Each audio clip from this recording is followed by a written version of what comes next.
नमस्कार मंडळी, आज आपण विदर्भ स्पेशल शेंगोळे किंवा तिखट जिलेबी कशी बनवायची याची रेसिपी बघणार आहोत। आता थंडीच्या दिवसामध्ये हे गरमागरम शेंगोळे खायला खूप छान लागतात।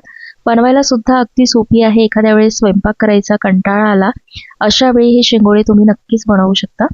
चला तर मग लगेचच रेसिपीला सुरुवात करूया। तर सर्वात आधी इथे शेंगोळे बनवण्यासाठी मी 2 कप गव्हाचं पीठ घेतलेलं आहे। आता हे पीठ जे आहे हे थोडंसं जर जाड असलं तर त्याचे शेंगोळे जास्त चांगले होतात। किंचित जाड पीठ इथे मी घेतलेलं आहे, नाहीतर तुम्ही नॉर्मल पीठ सुद्धा वापरू शकता। नंतर यामध्ये काही सुके मसाले टाकायचे आहे। 1 चमचा लाल तिखट टाकलं, पाव चमचा हळद टाकलेली आहे, अगदी पाव चमचाच आलं लसूण पेस्ट टाकली आणि थोडीशी बारीक चिरलेली कोथिंबीर टाकलेली आहे। 1 टेबलस्पून तेल टाकून घेतलं। तेल टाकल्यामुळे शेंगोळ्याला चव छान येते। आता हे सगळं पिठामध्ये व्यवस्थित मिक्स करून घ्यायचं आणि त्यानंतर थोडं थोडं पाणी टाकून हे पीठ भिजवून घ्यायचं आहे। आता हे पीठ भिजवताना थोडंसं घट्टसरच भिजवून घ्यायचं, खूप जास्त सैलसर पीठ भिजवू नका, नाहीतर त्याचे शेंगोळे व्यवस्थित बनवता येणार नाही। तर थोडं थोडं पाणी टाकून हे पीठ भिजवायचं आहे। बघा, अशा पद्धतीचं घट्टसर हे पीठ मी इथं भिजवून घेतलेलं आहे। आता या पिठाला 5-10 मिनिटं बाजूला ठेवून देऊया, यावरती झाकण ठेवून मुरण्यासाठी। तोपर्यंत शेंगोळ्यासाठीचा जो रस्सा आहे, पाणी आहे ते फोडणी देऊन घेऊया। त्यासाठी 2 ते 3 टेबलस्पून तेल गरम करून घेतलं। त्यामध्ये पाव चमचा जिरा आणि पाव चमचा मोहरी टाकून घेतली।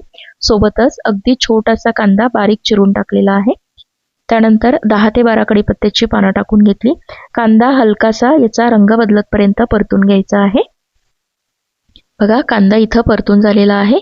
आता अर्धा चमचा आलं लसूण पेस्ट टाकून घेतली आणि पाव चमचा हिंग टाकलेला आहे। आलं लसूण पेस्ट छान परतून घ्यायची आणि आता यानंतर यामध्ये सुके मसाले टाकायचे आहे। तर 1 ते 1.5 चमचा लाल तिखट टाकलं, अर्धा चमचा हळद टाकली, चवीनुसार मीठ टाकायचं आहे, अर्धा चमचा धने पावडर टाकली। त्यानंतर 1 छोटासा टोमॅटो बारीक चिरून टाकलेला आहे। आता हे सगळे मसाले व्यवस्थित परतून घ्यायचे आणि टोमॅटो छान शिजतपर्यंत हे सगळा मसाला आपल्याला परतून घ्यायचा आहे। त्यानंतर थोडीशी कोथिंबीर टाकून घेतली आणि लगेचच यामध्ये पाणी टाकायचं आहे। तर इथे मी जवळजवळ 4 ग्लास पाणी टाकून घेतलेलं आहे।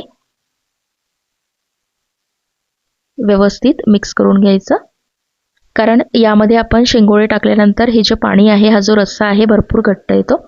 आता यावरती झाकण ठेवून याला उकळवण्यासाठी आपण बाजूला ठेवून देऊया। गॅस अगदी कमी ठेवलेला आहे। तोपर्यंत शेंगोळे तयार करून घेऊया। पीठ सुद्धा छान मुरलेलं आहे, एकदा पुन्हा याला मळून घ्यायचं। आता यातला एक छोटासा गोळा इथे मी घेते आहे आणि याचे आता शेंगोळे आपल्याला तयार करून घ्यायचे आहे। तर बघा कशा पद्धतीने मी करते आहे ते इथे दाखवते आहे। तर सुरुवातीला एक छोटा पिठाचा गोळा घेऊन त्याला हाताच्या तळव्याने अशा पद्धतीने रोल करून घ्यायचा आहे। तर थोडासा बारीकच रोल आपल्याला इथं करायचा आहे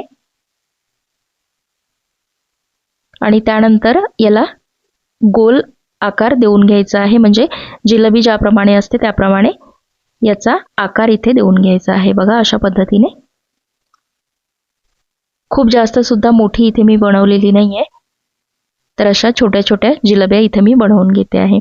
तर आमच्याकडे याच आकारामध्ये बनवल्या जाते, जिलेबीच्या आकारामध्ये, आणि याला तिखट जिलेबी सुद्धा म्हटल्या जाते। तुमच्याकडे कुठल्या वेगळ्या दुसऱ्या आकारामध्ये बनवल्या जात असेल त्या आकारामध्ये सुद्धा तुम्ही इथं बनवू शकता। बघा, दुसरी सुद्धा जिलेबी इथं मी बनवून घेतलेली आहे। तर याच पद्धतीने उरलेलं जे पीठ आहे त्याचे सुद्धा शेंगोळे तयार करून घ्यायचे आहे। बघा, संपूर्ण पिठाचे शेंगोळे इथं मी तयार करून घेतले। शेंगोळे आपले तयार झालेले आहे। आता एवढ्या वेळामध्ये हे जे पाणी आहे, हा जो रस्सा आहे, हा सुद्धा छान उकळलेला आहे। आता गॅस मोठा करून घ्यायचा आणि मोठ्या गॅसवरती सगळे शेंगोळे रस्स्यामध्ये टाकून घ्यायचे आहे। शेंगोळे टाकल्यानंतर 5 मिनिटं गॅस मोठाच ठेवायचा। गॅस आता इथे कमी करू नका। आता 5 मिनिटानंतर हे जे शेंगोळे आहे, हे सगळे शेंगोळे वरती यायला लागतात रश्श्याच्या। तर तुम्हाला मी दाखवते। बघा, 5 मिनिटं झालेली आहे। शेंगोळे बघा छान वरती आलेले आहे। आता थोडेसे हे हलके झालेले आहे, त्यामुळे आता गॅस कमी करून घ्यायचा। एकदा व्यवस्थित मिक्स करून घ्यायचा चमच्याने आणि गॅस कमी करून यावरती आता झाकण ठेवायचं आणि 15 ते 20 मिनिटं हे शेंगोळे छान शिजवून घ्यायचे आहे। तर 15 ते 20 मिनिटाचा याला वेळ लागू शकतो, खूप जास्त वेळ सुद्धा लागत नाही। तर गॅस कमीच ठेवलेला आहे। बघा 15-20 मिनिटं याला झालेली आहे. कमी गॅसवरती हे शेंगोळे मी शिजवून घेतलेले आहे. तर बघा शेंगोळे छान शिजलेले आहे. याचा रस्सा तुम्ही इथे बघू शकता, छान घट्ट आलेला आहे. गॅस मी बंद करून घेतला. वरून थोडीशी बारीक चिरलेली कोथिंबीर टाकून घेते. आता थंडीच्या दिवसामध्ये हे गरमागरम शेंगोळे खायला खूप छान लागतात आणि आपण गव्हाच्या पिठापासून बनवलेले आहे, त्यामुळे पौष्टिक सुद्धा आहे. तुम्ही मुलांना सुद्धा बनवून द्याल तर ते सुद्धा आवडीने खातील. दुपारच्या किंवा संध्याकाळच्या जेवणामध्ये हे शेंगोळे जर तुम्ही बनवले तर वेगळी भाजी पोळी बनवायची गरज पडत नाही. खायला सुद्धा खूप छान लागतात. एकदा नक्की बनवून बघा. तुमच्या भागामध्ये हे शेंगोळे बनवले जातात का हे सुद्धा मला कॉमेंटमध्ये नक्की सांगा. व्हिडिओ जर आवडला असेल तर चॅनलला लाईक, शेअर आणि सबस्क्राईब नक्की करा. लवकरच भेटूया अशाच एका छानशा व्हिडिओ बरोबर.